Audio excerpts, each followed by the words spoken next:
Muscat nights നടക്കുന്ന അമിറാത്ത് നസീം പാർക്കുകളിൽ ശനിയാഴ്ച പ്രവേശനം സൗജന്യം. ഒമാൻ കൺവെൻഷൻ സെന്ററിലെ കുട്ടികളുടെ പരിപാടിക്കുള്ള ടിക്കറ്റിൽ 50% ഇളവും പ്രഖ്യാപിച്ചിട്ടുണ്ട്. എന്നാൽ ഗുരം നാച്ചുറൽ പാർക്ക് ശനിയാഴ്ച അടച്ചിടും. അൽ അമിറാത്ത് പബ്ലിക് പാർക്കിലേക്കും അൽ നസീം പബ്ലിക് പാർക്കിലേക്കുമാണ് ജനുവരി 11 ശനിയാഴ്ച സൗജന്യ പ്രവേശനം അനുവദിച്ചിട്ടുള്ളത്. ഒമാൻ കൺവെൻഷൻ ആൻഡ് എക്സിബിഷൻ സെന്ററിലെ കുട്ടികളുടെ പരിപാടികൾക്കുള്ള ടിക്കറ്റിൽ 50% ഇളവും പ്രഖ്യാപിച്ചിട്ടുണ്ട്. സെലിബ്രേറ്റ് എവരി സ്റ്റോറിയുടെ ടിക്കറ്റിനാണ് ഇളവ്. എന്നാൽ ജനുവരി 11 ശനിയാഴ്ച ഖുറം നാഷണൽ പാർക്ക് അടച്ചിടുമെന്ന് മസ്കറ്റ് നൈറ്റ്സ് അധികൃതർ അറിയിച്ചിട്ടുണ്ട്. ഞായർ വീണ്ടും തുറന്ന് പ്രവർത്തിക്കും. അതേസമയം തലസ്ഥാന നഗരിക്ക് ആഘോഷരാവുകൾ സമ്മാനിച്ച് മസ്കറ്റ് നൈറ്റ്സ് കൂടുതൽ ആളുകളെ ആകർഷിക്കുകയാണ്.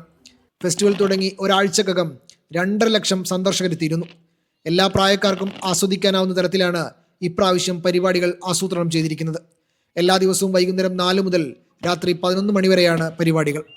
Khurram national park, Amerat public park, Al Naseem public park, Oman automobile association, Oman convention and exhibition centre, Al Hail beach, Wadi Al Khoud തുടങ്ങി നിരവധി സാംസ്കാരിക കേന്ദ്രങ്ങൾ എന്നിവയുൾപ്പെടെ നിരവധി സ്ഥലങ്ങളിലാണ് ഈ വർഷത്തെ പരിപാടികൾ നടക്കുന്നത്.